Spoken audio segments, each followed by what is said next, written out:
Good Sunday morning. This is Bud Hettinger. Next on News Radio 93.1 WFLA, the longest-running radio show in Central Florida, Dollars and Cents, with my good friend Joel Garris from Nelson Financial Planning. You can call him at the office this week at 407-629-6477 to schedule your free consultation to discuss your retirement plans, or you can talk to him right now at 407-916-5400. Ladies and gentlemen, welcome to the program Dollars and Cents. My name is Joel Garris of Nelson Financial Planning. On the show today, we will, of course, talk about the markets, right? I mean, the title of the program is Dollars and Cents. So we've got to help you make sense out of those dollars as it relates to the market. It is certainly the market and its volatility of late have been a hot topic on the show over the course of the past few weeks. So we feel it is incumbent and important, of course, to talk about it on the program. So we'll do that this week, but also share with you just another piece of data along the way that helps to provide some perspective. And particularly, I'm going to share with you where I get my information from. And what may surprise you on that is where I don't get my information from. So we'll talk about that. And then we will also talk a little bit about states pushing retirement plans. There are many individual states out there that are pushing their version of a retirement plan. And so we want to talk about that because more and more states are doing that. And then we will also talk a little bit about an article that we put up on social media this past week, courtesy of the folks at CNN Money, 5 steps to making sure you're ready to retire. Some good little snippets, if you will, or a good 5-step plan. Good article. We posted it on our social media and thought it would be a good topic of conversation on the program today. So that's what we've got teed up on the program for this week. Of course, there is always room for your topic as well. And to engage in that, you just need to give us a call, 407-916-5400, toll free, 1-866-916-5400. Those are the numbers to call on in and be a part of the program. Also, if you'd like, if you don't want to get on the air with a phone call, then you just need to send us an email. That email is my first name, Joel, Joel, at NelsonFinancialPlanning.com. You got to spell it all out in order to make that email go, but that's how you can get in touch with us and add to your topic.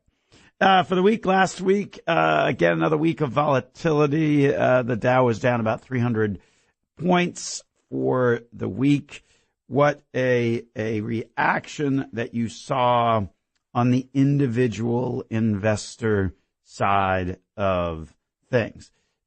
It really goes to the question of why investors often trail the market when it comes to their rate of return over time. Because investors or individual investors as a whole just don't have a whole lot of patience for short-term volatility. Last week, no difference. Here are the numbers. For the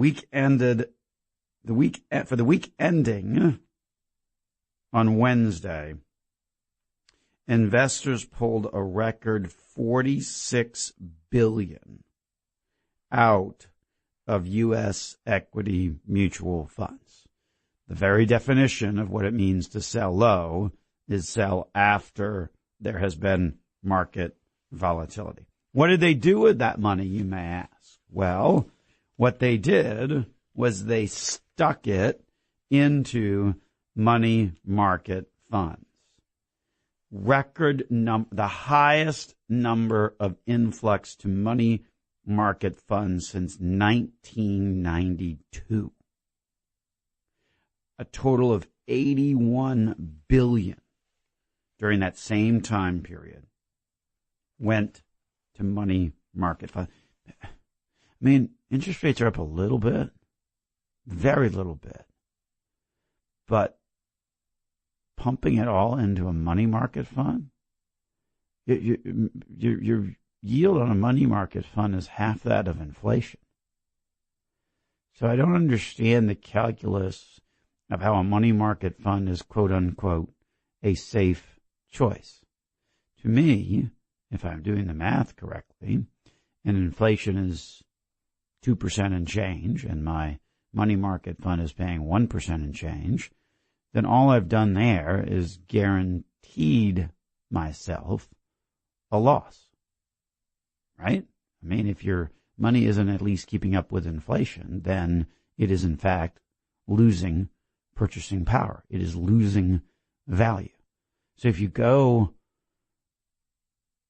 into an investment that is generating a yield less than inflation, then you have guaranteed that you're losing money.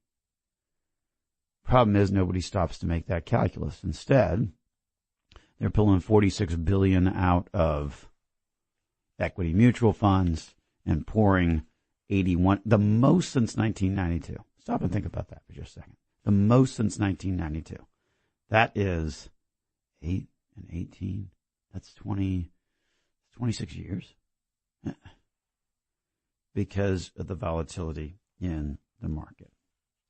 Which is why I'm going to share with you a conversation that I had this past week with someone that was concerned about the market, listening to the headlines, listening to the television, and she says to me, "Oh, Joel, where do you get your where do you listen? What do you listen to? What do you?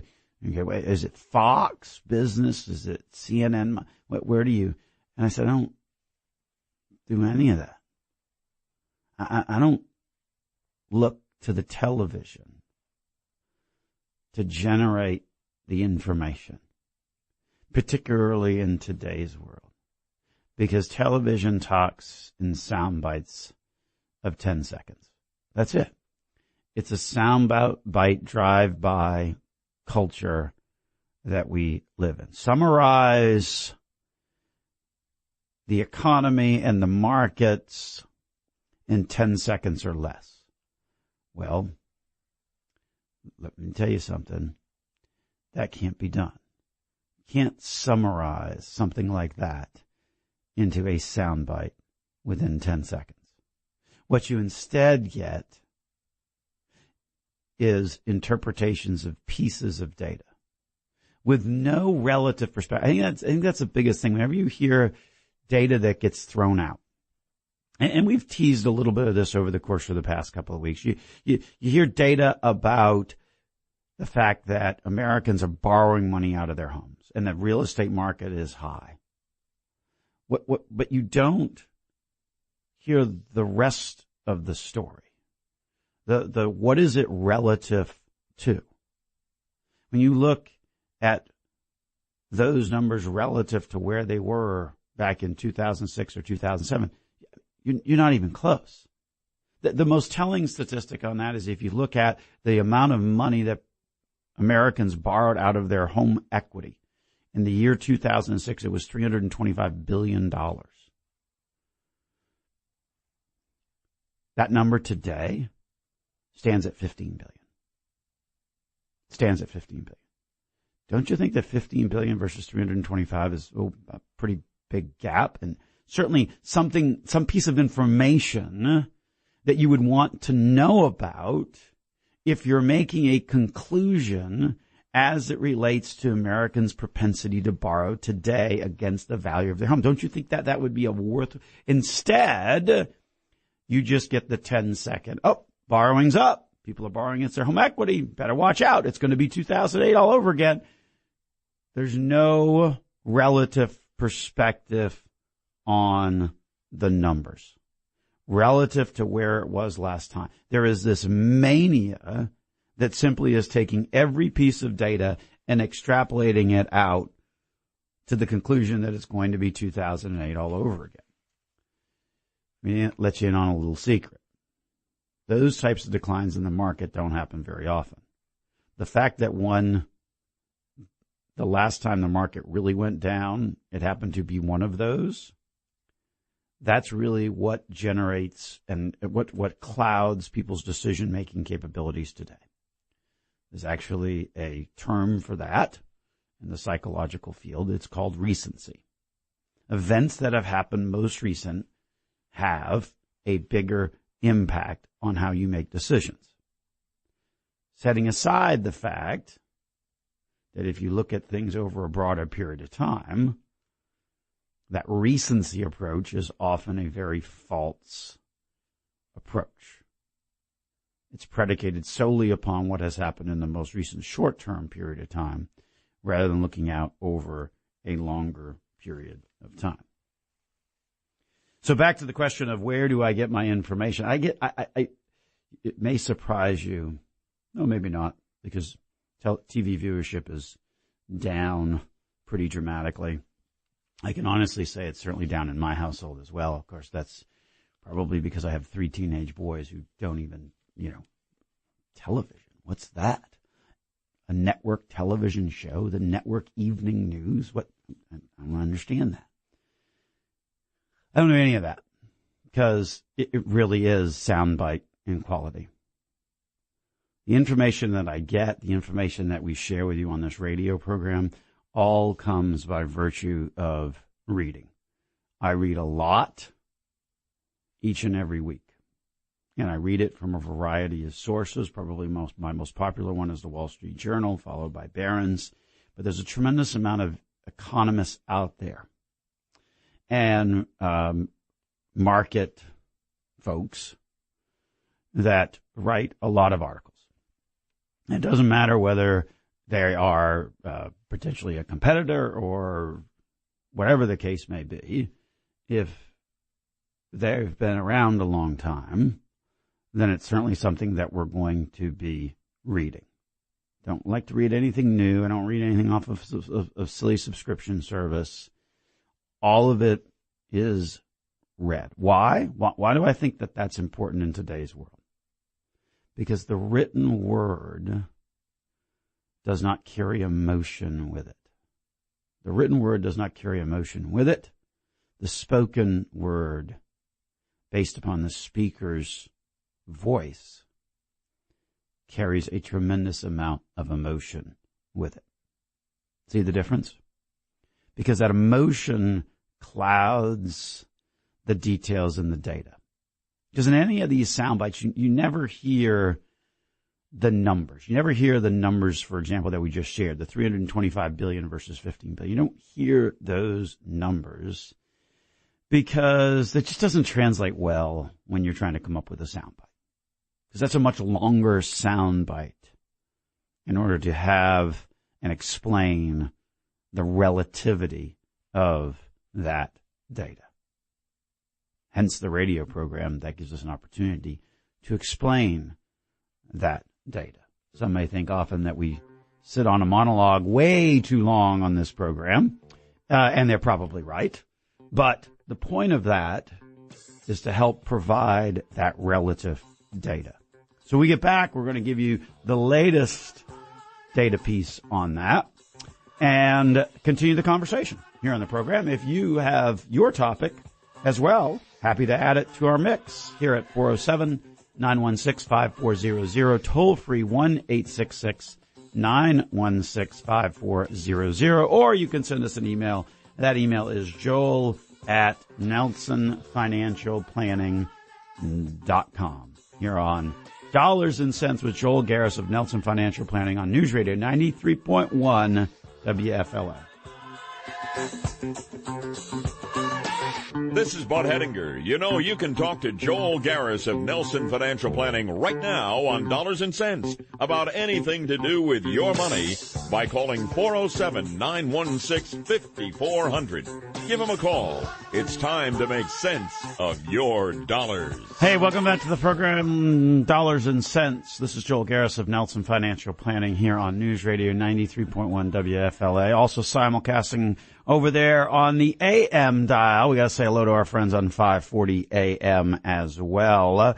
I was just thinking a little bit about that drive-by headline-grabbing media that exists. What were we all talking about a year ago? Any guesses? 1 year ago, what was the conversation fixated about? Bitcoin, if you remember correctly. It was Bitcoin. Everybody was talking about Bitcoin. And the media was having a field day with it. It's the next thing. It's going to replace the U.S. dollar. If you're not investing in Bitcoin, my goodness, you're a fool. Well, if you invested in Bitcoin, you would be a fool. It's down 80%. Why?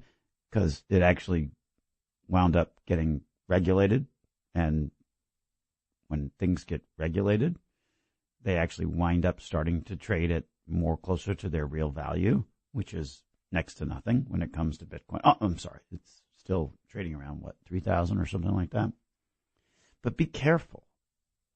If you're sitting there and got the TV on and it's grinding away and you're listening to Fox, CNN, MSNBC, whatever you're listening to, it doesn't matter.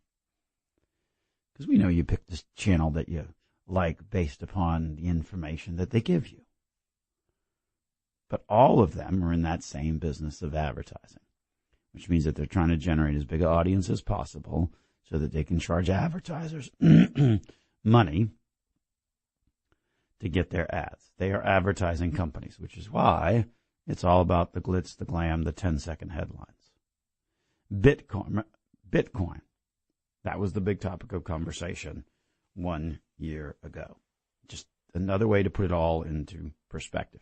Here's some actual data that should perhaps help put it into perspective as well. So you're hearing a lot about consumers starting to overspend, starting to borrow money, all those types of things. So we want to give you some relative data on that and how much that is still very different than what it used to be. Yes, in fact, we are seeing, it looks like this holiday season will be, in fact, a pretty decent one for retail sales, but there is a lot of evidence that the personal savings rate, beyond just the spending, the personal savings rate is actually at a decent level relative to where it was going into 2008.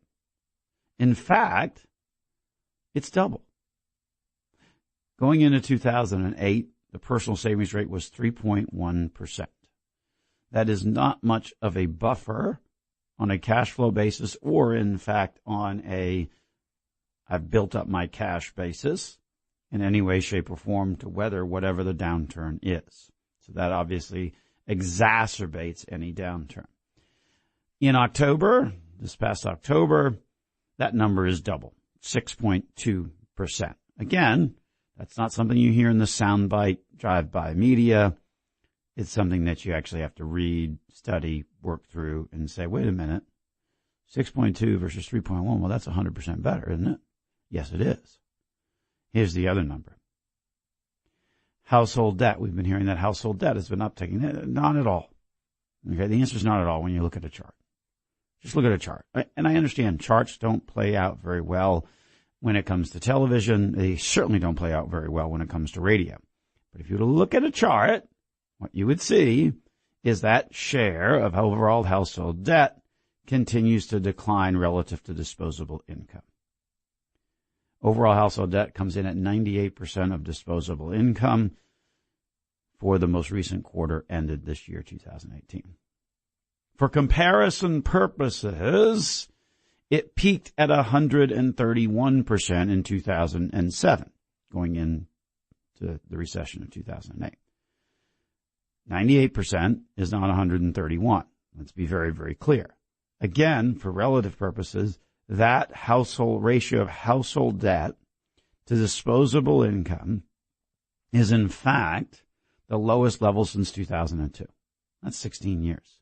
So when we hear these stories about the economy and the statements that get made, what's not getting said is that other half of that statement. The other half of that statement that says what it's relative to, or how does it compare versus where it was last time. A savings rate that is 100% greater than where it was going into the last recession is a very different data point.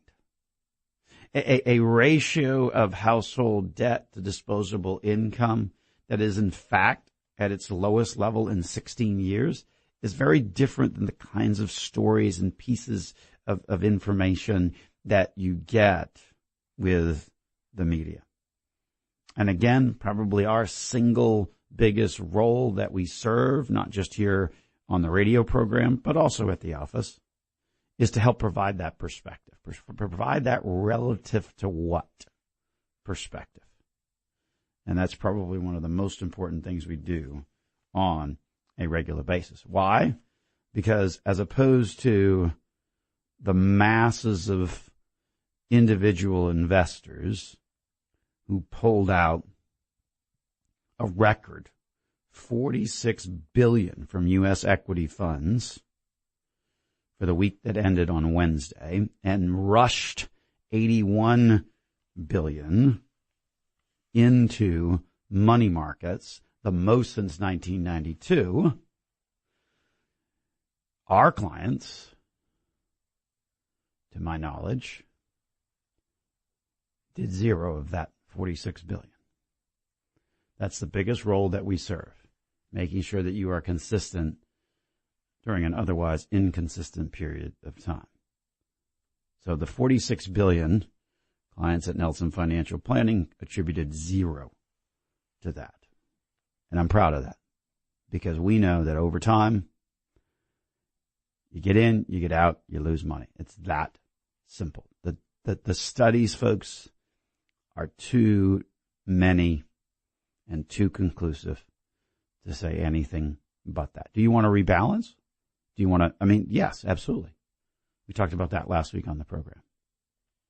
You want to hear that again? You can go to our website or go to our social media and catch our key takeaways from last week's program.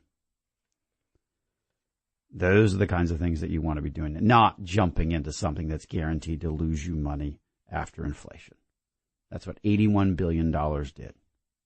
Move it into something that was guaranteed to lose money on an inflation-adjusted basis. That's pretty dramatic.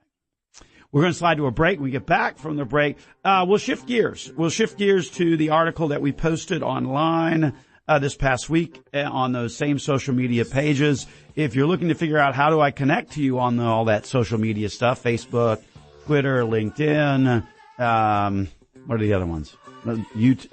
They're all out there, okay? Type in Nelson Financial Planning, or you can type in my name, Joel Garris, and you'll find us. So go ahead and get connected online. Hey, with the phone that you've got, you can probably do that during the break, right?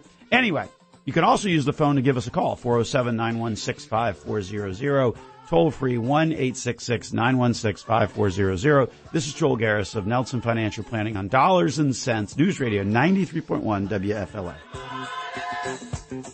This is Bud Hedinger. You know, you can talk to Joel Garris of Nelson Financial Planning right now on Dollars and Cents about anything to do with your money by calling 407-916-5400. Give him a call. It's time to make sense of your dollars. Hey, welcome back to the program, ladies and gentlemen. Dollars and Cents here on News Radio 93.1 WFLA, simulcasting over there to our friends on the AM dial at 540 AM. On this segment of the program, we thought we would talk a little bit about an article that we posted this past week on our social media channels.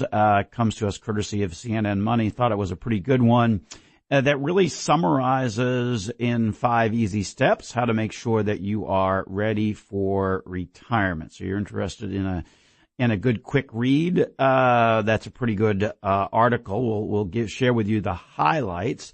I love the first one because you'd be surprised at how interesting the conversations can be in my office when a married couple comes in and they start talking about retirement, and it comes out that one person has a very different timetable than the other when it comes to retirement, let alone what retirement looks like and what they're going to do and where they're going to go, is the very just simple, fundamental fact of what date are they actually going to retire. So number one, appropriately in the article, is to coordinate that with your spouse. Always good idea, whether it's retirement or pretty much anything else. You probably want to coordinate that with your spouse, because it will be, assuming you're married, a twofold, a twosome process, this retirement. So, number one is coordinate with your spouse. I thought that alone made the article worthwhile, because you'd be surprised at how many people haven't really had that conversation and haven't really coordinated their watches, if you will, on that. Number two, of course, pretty self-evident. Figure out where your income will come from. The biggest thing on that for most people is Social Security. Pensions sort of going the way of the dinosaur, and looking at your assets and figuring out how much income could be generated from the assets that you have. And that's sort of the process of figuring out where your income is going to come from. Number three, set a retirement budget and see if there's a shortfall. Always a good idea to do, whether you are in retirement or working or planning to retire, because then that gives you a pretty good idea on how you are spending your money. That's the best way to do that, or to figure out how much money you're going to need in retirement, is in fact look at a budget, or at least a cash flow. A lot of people get scared by the whole notion of a budget, right? A lot of people say, oh, that's going to be such a big exercise, and then I'm going to have to stick with it, and I don't really want to be confined, et cetera, et cetera. The way to think about a budget is to think of it really more as an income statement. How much money you got coming in, and for the budget part, or for the planning part, how much money do you have going out? Those are just simply a quick snapshot total of your expenses. And if you stop and think about it, it isn't that hard to pull together, right? I mean, there are certainly fixed costs like housing, taxes, and insurance. And then there are the variable expenses such as traveling and transportation, food and entertainment, and all those kinds of things. So it's not nearly as scary, I guess, as people make it out to be, but sometimes people get sidetracked or hung up on that word budget. Think of it this way. How about just a detail of your expenses? If you're getting hung up on the budget concept, just sit down and detail out your expenses and then total them up. See how that compares to the income number, and that'll tell you whether you got a problem or not. Number four, vitally important, this one, particularly in today's world, making a plan for your health care. One of the hardest things that we encounter is working with folks that are below Medicare age, so below 65, that are looking to retire. Well, that's fine, and you can do that. Just know that you're going to have to get your health insurance on your own, which means that there is a cost to that. And you'll certainly want to include that in your overall expenses, aka your budget. That's often one that is overlooked because folks don't think of that, because a lot of employers still cover a lot of that expense. When you go into retirement, guess what? You are going to be covering 100% of that expense. Another thing that also gets overlooked, although this article doesn't necessarily toss it out there, is income taxes. When you are working, your employer sort of takes care of that as part of your paycheck. They withhold money, send it off to the government. You're going to have to do that on your own when you retire. So you need to put that in as a line item on your overall expenses. And then number five, something that we refer to as free time expense, simply considering how you'll spend your time. That means that when you have free time, you usually wind up doing something. Doing something is going to cost more than just simply going into the office and sitting and working all day. If you're sitting and working all day, you're not spending money. You are, in fact, generating money. If you're sitting retired, then you've got free time, and often to fill your free time, that takes money. So those are some great tips for how to be thinking about your retirement to make sure that you're ready to retire. Certainly some very good tips overall that was in an article that we found on CNN and posted to the website. So or posted to the social media. If you are interested in reading more about that, then obviously you can find us. Search for Nelson Financial Planning on any of those social media channels like a Facebook or Twitter or LinkedIn or whatever else is out there, a bunch of them out there. The show also gets posted to a variety of channels, YouTube, Google Play. There's just a bunch of them. There's like 8 or 9 icons on our website. Half of them I don't even sure what they are, but if that happens to be your platform of choice, then you will be able to readily identify it. But so anyway, some things to be thinking about as you're thinking about retirement. We are going to slide to a break. We'll take an early break here, so that will give us plenty of time to come back and talk about the states that are pushing retirement plans across the board. And these are retirement plans that are occurring at the state level. And so we're going to talk about them. I'm not a particularly big fan of them, and I will explain why when we get back here on the program. Dollars and Cents. This is Joel Garris of Nelson Financial Planning on News Radio 93.1 WFLA. This is Bud Hedinger. You know, you can talk to Joel Garris of Nelson Financial Planning right now on Dollars and Cents about anything to do with your money by calling 407-916-5400. Give him a call. It's time to make sense of your dollars.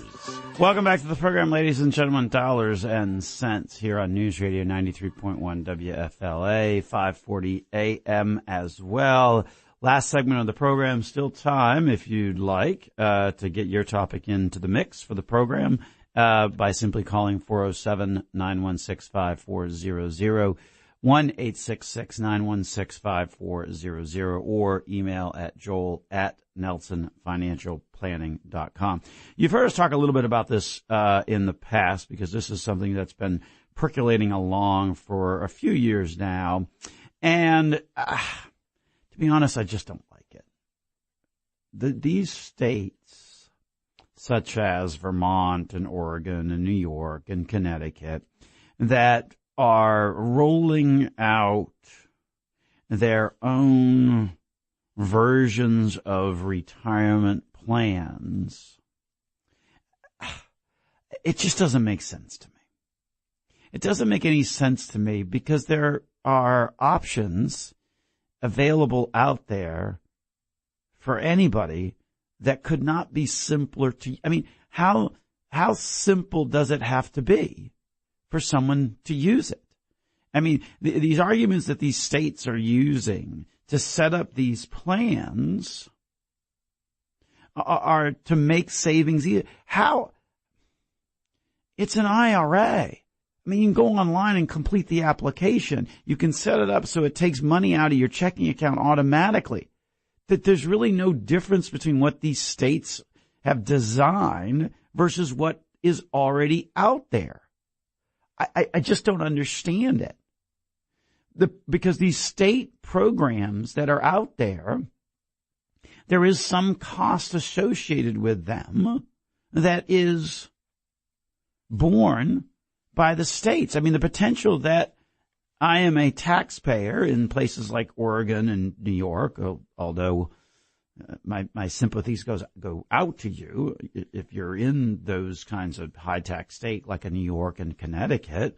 Okay, this is just another way that you could potentially be footing a bill Because if the programs don't draw enough assets, there's a cost associated with administering this program. So I don't understand why as a state you would decide to get into something that has a potential cost, right? If there's already a slew of options out there that are just as easy, just as simple. It's not and the numbers are starting to really speak for themselves. If you look at the Oregon plan, which charges a 75 basis point annual fee, but don't worry, okay, it's not really up to bid because the company that got it, Accensus, has a 10-year contract in Oregon and a 7-year agreement with California and a 9-year agreement with Illinois. In a landscape that changes that rapidly, I mean, stop and think about what the landscape looked like for retirement savings even just 10 years ago or 7 years ago, 9. I mean, so much changes. But these states are signing 7, 9, and 10-year deals for a 75 basis point annual fee. It's crazy. And the numbers aren't shaking out in any way, shape, or form. The feasibility study in Oregon projected that they would have $100 million in assets. $100 million was the projection. You know how close they were? They only missed it by a factor of 10. They've got 10 million in assets. What's the point of that? Look, if you work for an employer that does not have a retirement plan, it's called an IRA. You've never heard of it? You've never heard of that.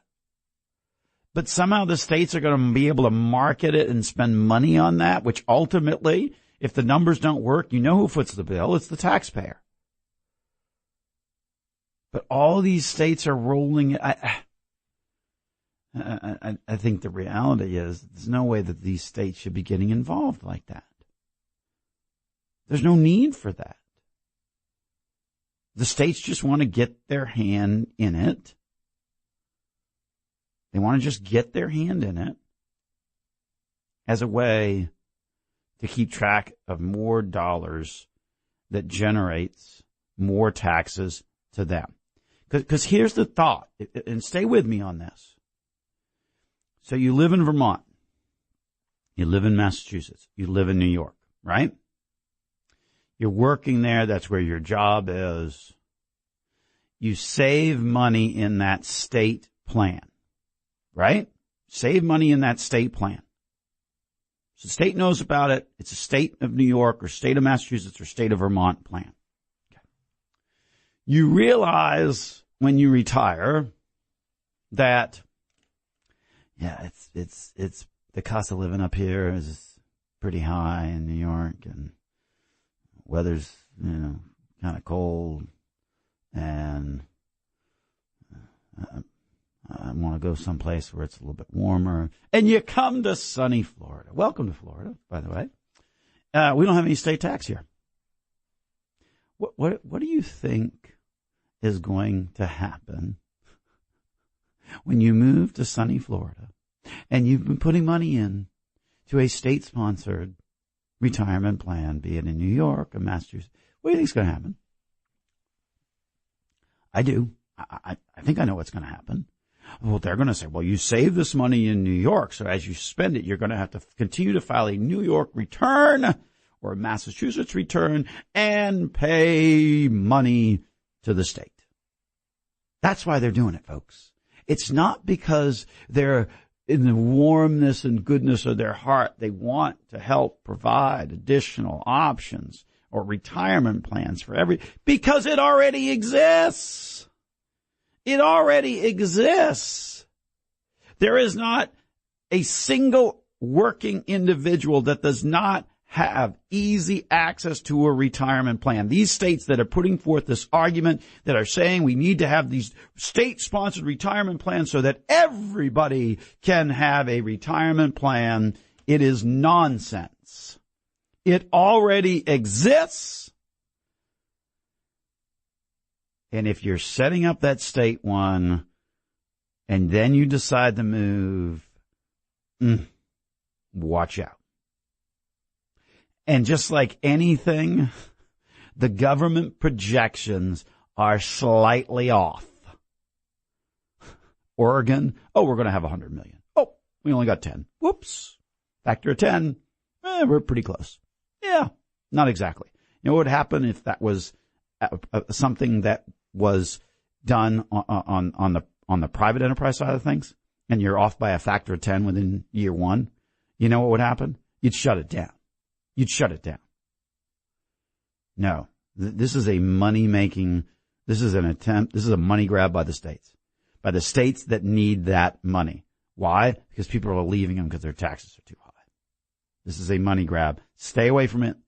If you're listening to this program or you know people living in those areas, do not do a state-sponsored retirement plan. Just do the one that's been around for 30 odd years. It's called an IRA. If you haven't heard of it, get out from under a rock and Google IRA. It will come up and you'll have plenty of options. And in fact, many of which will be lower cost than these contracts that these states have. 10-year deals, 9-year deals, 7-year deals. You don't think the landscape's going to change as rapidly as the landscape changes? These states are signing these long-term. Anyway, stay away from it. It doesn't apply here in the state of Florida. But for those of you who may be in town visiting or know people who are still fighting those cold winter months, watch out. Do not do that. Stay clear of that. One other statistic that we wanted to share with you, which is an interesting one.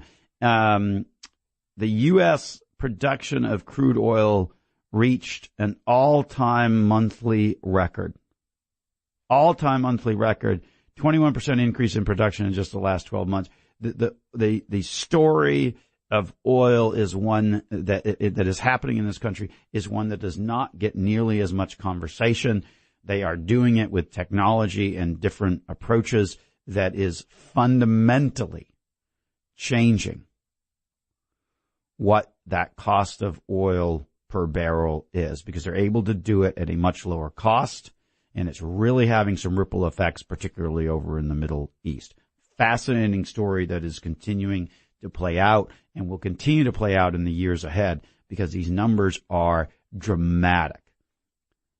Producing more oil with 70% less wells that are drilling in this country. It's a tremendous story that will continue to have dramatic economic impact both here and abroad. Here, obviously, a positive impact, a more negative impact, because a lot of those countries are set up so that they need oil to be at $70 to $90 a barrel in order to be profitable. A lot of what's happening here in this country can be profitable at between 30 and 50. That's a pretty significant cost differential when it comes to that. So an interesting story there, based upon the numbers. The numbers just keep improving. Speaking of stories, as we look ahead, busy and important week ahead. Hard to believe that we're I guess we got one more show before Christmas, but man, we're racing to the end of the year here. Big story this week. Keep an ear out for it. You're going to hear a lot about it. Is this Wednesday, is the Federal Reserve, it will conclude its 2-day meeting. Tuesday, Wednesday, they'll issue an announcement on interest rates. Keep an eye on that, because, and we will certainly be talking about that next week, because, the real question is how much does the language that they are using adjust in light of recent market volatility and economic data. So stay tuned for that. That'll be the big happening this week, particularly as it relates to the financial world side of things. So anyway, we will wrap it up and get on out of here. Hope you have a good rest of the Sunday. This has been Dollars and Cents with Joel Garris of Nelson Financial Planning on News Radio 93.1 WFLA. This is Bud Hettinger. And you've been listening to Dollars and Cents with Joel Garris of Nelson Financial Planning. If you missed any part of today's show or want to listen to it again, check out the radio show at www.nelsonfinancialplanning.com or connect with them on Facebook or Twitter.